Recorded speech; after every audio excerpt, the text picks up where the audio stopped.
So today's lesson is going to be on GPE, which is gravitational potential energy, and KE, kinetic energy. Okay, so you are going to be learning the changes of energy that happen in an object that is falling. So we're going to look at a simple example first of all, okay, of a ball. So I'm going to draw a ball here. Okay. Now remember, something has gravitational potential energy when it is being held up in the air. So at the moment, imagine this ball is being held.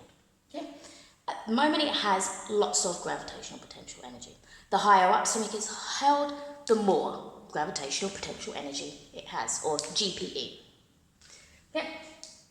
Now, if you let go of that object, it's going to fall to the ground, okay, all the way down because of gravity, okay? Because of the force of gravity pulling it back to Earth. Now, as it is going down, remember it has GPE and only GPE here, which is the store of energy. Okay? As it falls, that gravitational potential energy is being transferred into kinetic energy. Okay? So as it's going down, it is gaining. Okay, so gaining kinetic energy. Okay? All the way down until it falls to the ground. Okay? When it hits the ground, some of that energy is going to be transferred to heat because of friction. So heat or thermal energy, and obviously some sound as well. When it hits the ground, you hear that it hit the ground. So that is some sound energy as well. Okay. Now, if it is a bouncy ball, then once it hits the ground, it starts to travel back up again. Okay.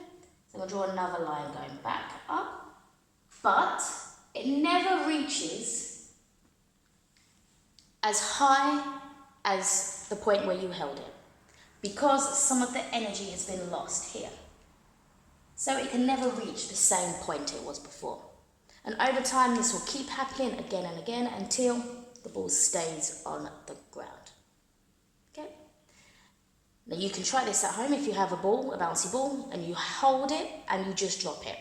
You will see that when you drop it, each time it returns up, it never reaches as high as it was at the beginning. So your tasks today is to draw the energy transfer diagram. Okay, so I'm going to give you the first step. So remember, it's our store of energy first. So our energy is stored as GPE. Okay, and then it's transferred. Okay, and it's transferred to which type of energy? And again, that is then further transferred into other types of energy.